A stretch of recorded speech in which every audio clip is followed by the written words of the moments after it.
Good evening and welcome to another installment of HAC TV. We are really excited to have you with us tonight. We are discussing how to utilize Google Workspace to make your nonprofit more efficient.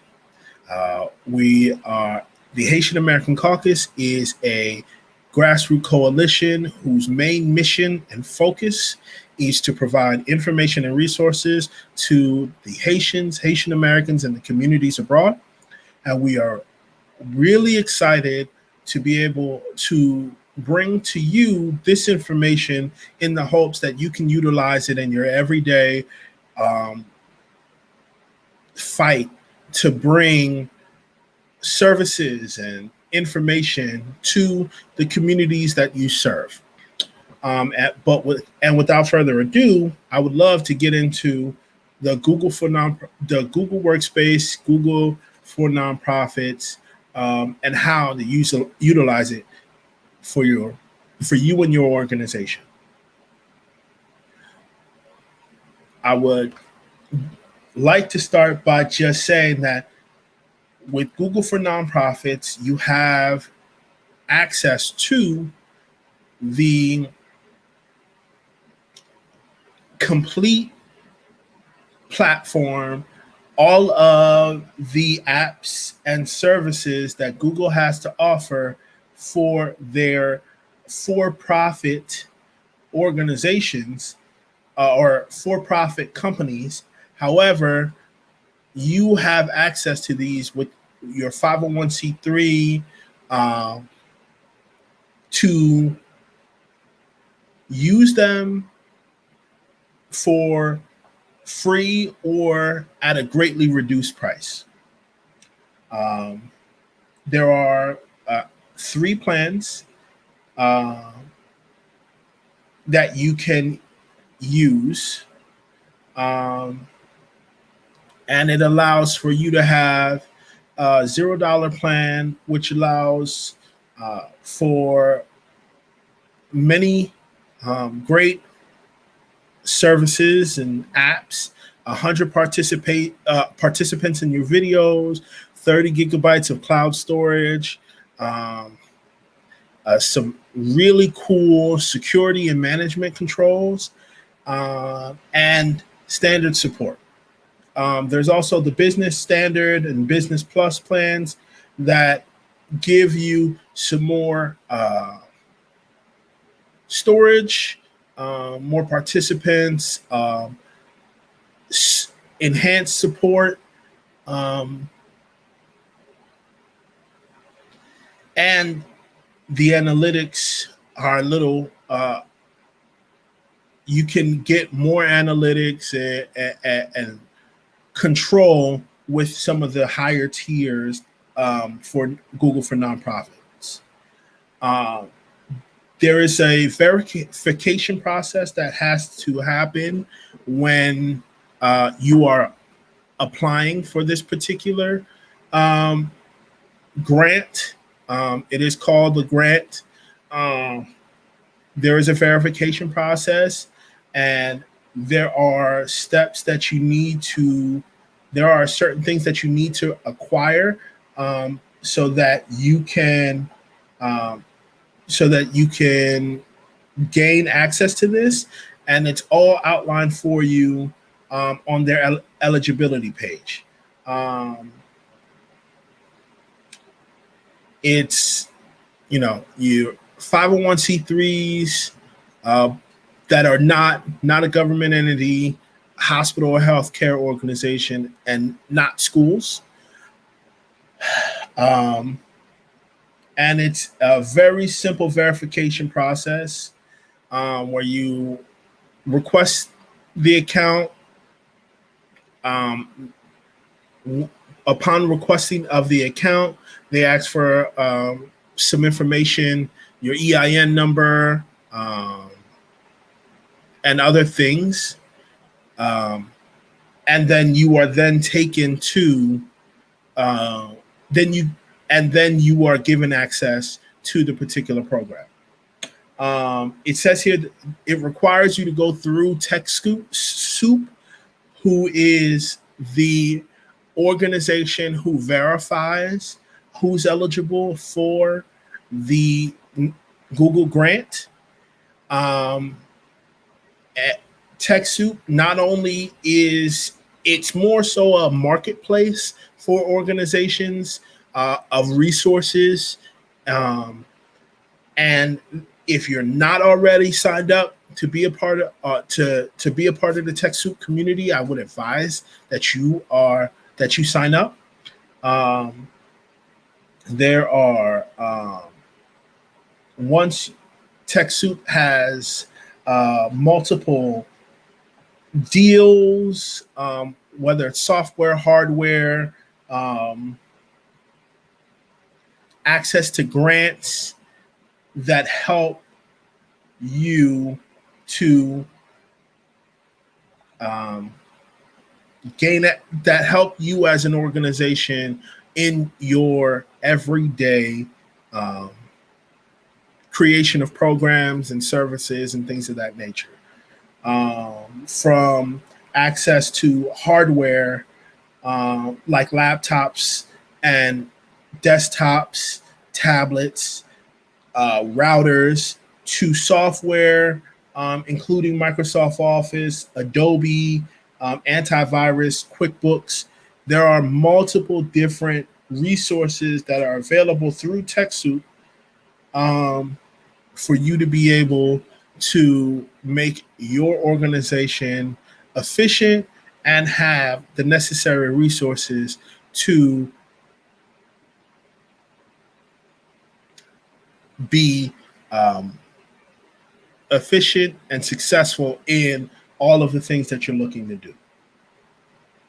Once you sign up for that via TechSoup, you request the Google grant, and you are granted access to Google Workspace for nonprofits. There's a sign up process that allows you to input your organization, your address, and then you sign up for a initial user who is going to be the admin on the entire account. From there, once you sign up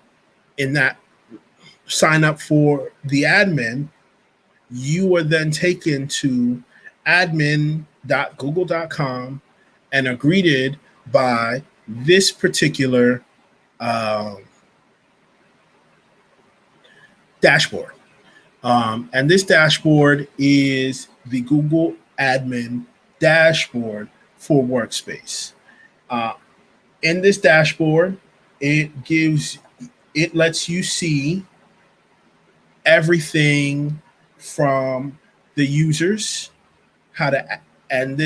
you can add, delete, update, create aliases, domains, manage your domains. So your websites, if you have one website, if you have 6 websites, you can use Google Workspace to manage all of your domains so that you have one single place to make changes, edits, etc., beyond your web host. Then there's billing to manage your subscriptions. Google Workspace, there are some add-ons that you can add, including the Google Voice over IP, telephone, Google Analytics, ads, and multiple other services that you can manage via the billing. And many other very important aspects of the workspace. I'm only going to be going into the apps this evening. However, there are a multitude of different things here that are very important. I take that back. I want to also encourage individuals that sign up for Google Workspace to set up organizational units. The organizational units helps you to organize what members of your staff and community and individuals that are on your domain have access to what app and permission to do things specifically. So at HAC, we have 4 levels or 4 organizational units, which include the board members, executive staff, our normal staff, and our interns. Um, there, this allows for the admins of the organization to come in here into the dashboard, into the admin platform, and be able to specifically give individuals or groups or units permission to use or access to specific things. This helps with streamlining work and making sure that individuals have everything that they need to successfully get done the things that they're working on.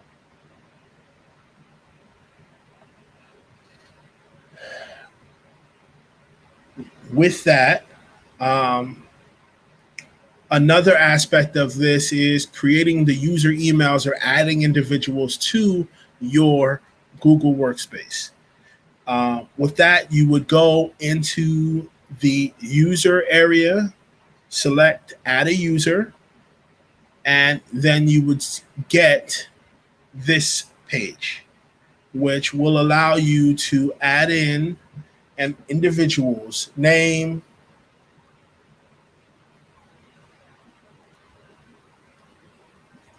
their email address, which I would suggest every organization create a standard for email addresses. You don't want some people with J Doe and other people with John and other people with,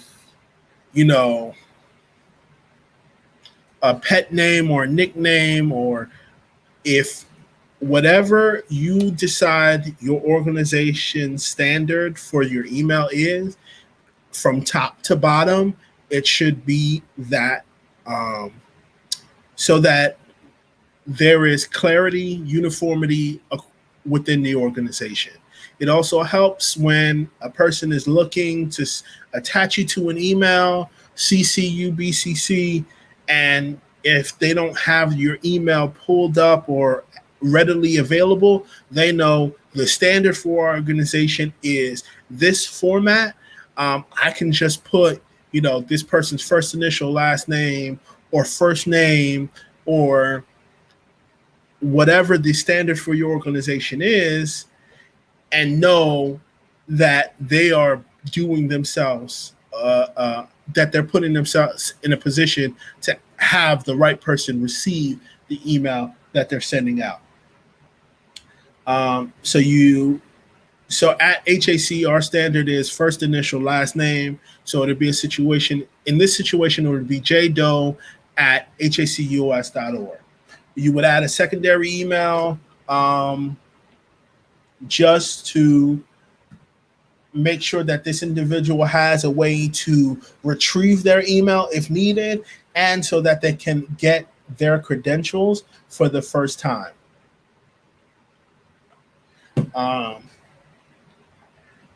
You can select the individual's profile photo that can be changed at a later date. You can have Google Workspace automatically generate a password, or you can create a password for the person. In this case, you want for individuals to create their own passwords, just so that each account is secure, and that you don't have an issue of people needing an admin to go in and change an account because for whatever reason. So if you allow that to automatically generate a password, you add the new user, and you then see this page, which shows you the new username or email address, the password, You can send them an email from Google Workspace with their login information, which will send them a link to then sign in with a brand new and create a new password.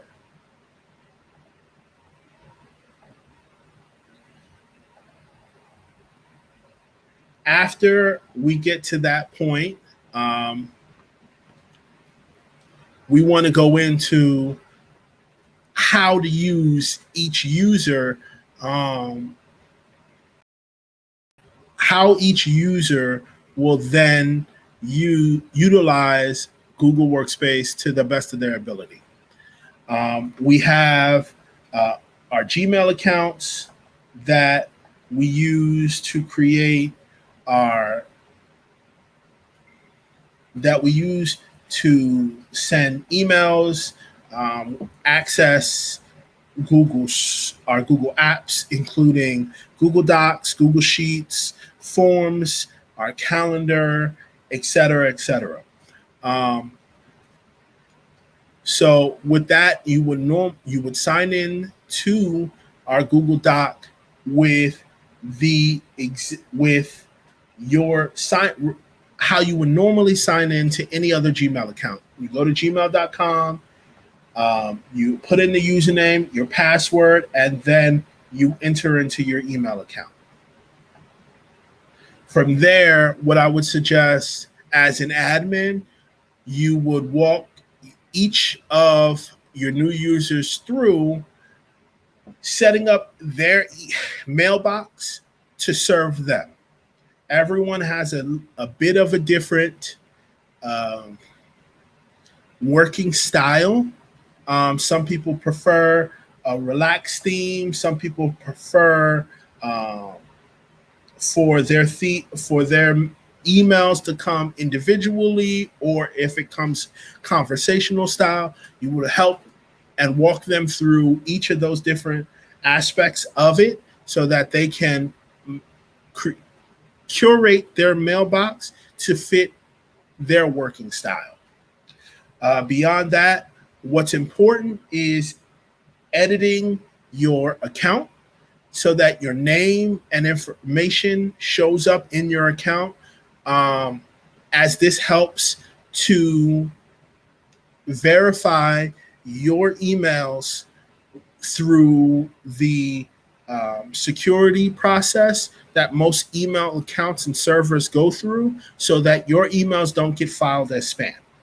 So you want to make sure that your name is available, and any other information, identification information, to let mailboxes know that you are a human, rather than an automated email, et cetera, et cetera.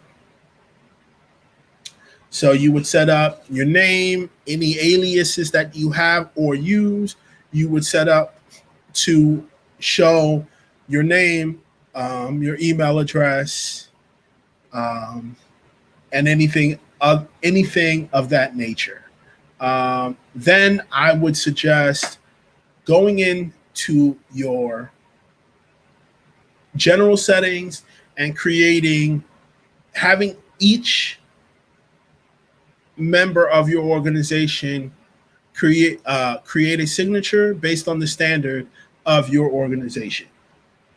So as an organization, Haitian American Caucus has a standard that includes your first and last name, your title, the name of the organization, the address, the office number, your optionally, we ask that the members of our organization include a cell phone number, a number outside of that to reach them, our website, and then our EIN number. However, every organization should create their own standard across the board, that when an email from your organization comes through, you know that there's a format, there's a standard for how your emails are going to look. Beyond that, there are some great tools that you can use right in the Gmail or the email. There are Google Meet, which is an app on the Google Workspace, is integrated right into your Gmail. So as you're going through your emails and you want to set up a meeting, you can click to create a meeting, and that will automatically generate um, a new meeting with a link that you can share with whomever you would like to meet with. Um, my meetings, once you click, it brings up your schedule for the following day and shows you who is who you're meeting with, and the login information for said meeting. Hangouts or Google Chat is also integrated right into the Gmail app, and it allows you to speak with your team, while connected to the while connected speak to your team while they're connected to the workspace. So as you can see, for the individuals that are online and offline, you can always click on their name, send them a quick message, and have conversations in real time during the call. There is a contacts tab, which allows for you to go through and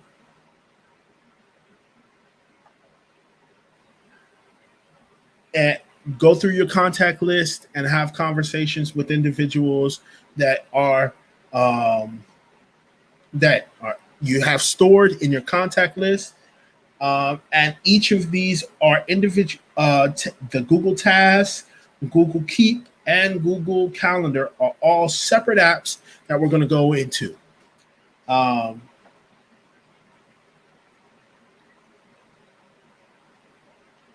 there on every page of the Google Workspace, there are 9 dots at the top of the screen. That takes you to the apps that you have access to. The admins of every organization has the right to either give or rescind permission to a particular app at any particular time. Um, Google Docs is the Google Workspace version of a regular Word document. Um, it is very similar to Microsoft Word or Pages from Apple, and it is a word processing application that allows you to create documents, uh, regular Word documents. Google Sheets is a um, is is a graph based um, Word app that allows you to create spreadsheets for your organization. Both of these applications allow for real time editing and collaborative working. So, if we were to add members of our team to this document, multiple members of our team can edit in real time as we are filling out and including the doc and inputting and filling out the document. Our team members can work through this in real time. Um, there is also Google Slides, which is Google Workspace's equivalent to PowerPoint, which allows you to create presentations. You can include videos, graphics, transitions, and things of that nature. It is a direct equivalent to PowerPoint. Calendar, which is a very important aspect of the Google Workspace and creating an environment for and creating a very successful and efficient organization. As you can see right now, I have not only my own, but a shared calendar for our executive director, Sam Pierre, which is a great, which is a great ability of this platform, so that we can also make sure that if I need to set a meeting with our executive director, I could pull his calendar up and be able to make sure that whatever meeting that I'm setting up is not in direct conflict with another meeting that he has available. There are multiple views that you can have for this particular for the calendar, whether it's the day, week, month, year, or schedule, 4 days, or whatever the case may be. There are settings for each of these for each of the calendars that you can set up to limit the privacy, to allow for people to see who to allow people to see what's on your calendar or not to, and who can. You can set it for individuals within your organization, or for it to be public, and anyone anywhere can log in and view your calendar. It's great because with this, you can pull up other members of your organization who have, and search their name and see what they have on their calendar, to see if they have availability on a particular day to set a meeting.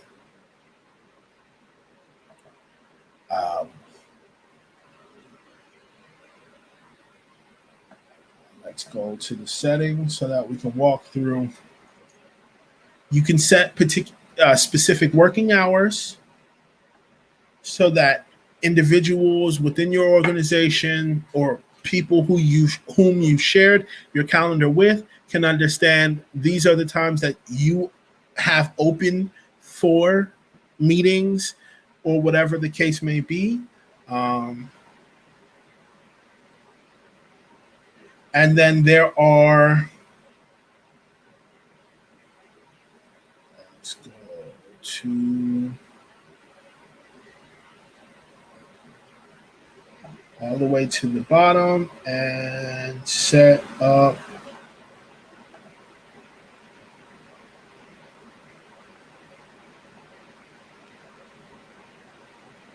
our sharing settings.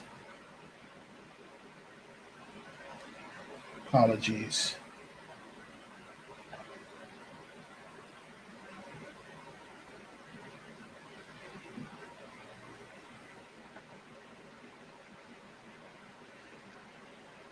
This allows you to update your or input different calendars, whether you use Teams or another calendar. You can import different calendars into your Google Calendar to make sure that there aren't any conflicts within the multitude of your calendars.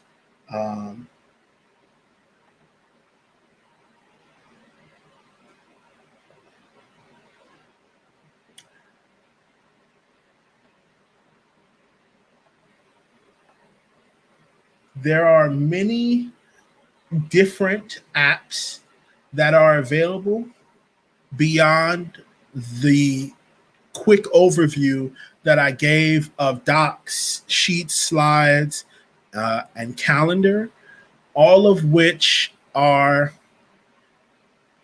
their own very special uses within the Google Workspace platform.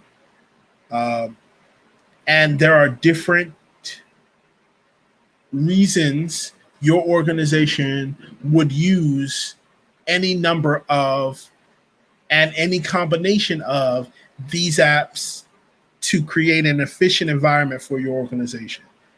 Uh, HAC uses Google Classroom for their ESL program as well as their workforce development program, um, which is an app that allows you to assign work, um, to have classrooms, um, assign tests and quizzes.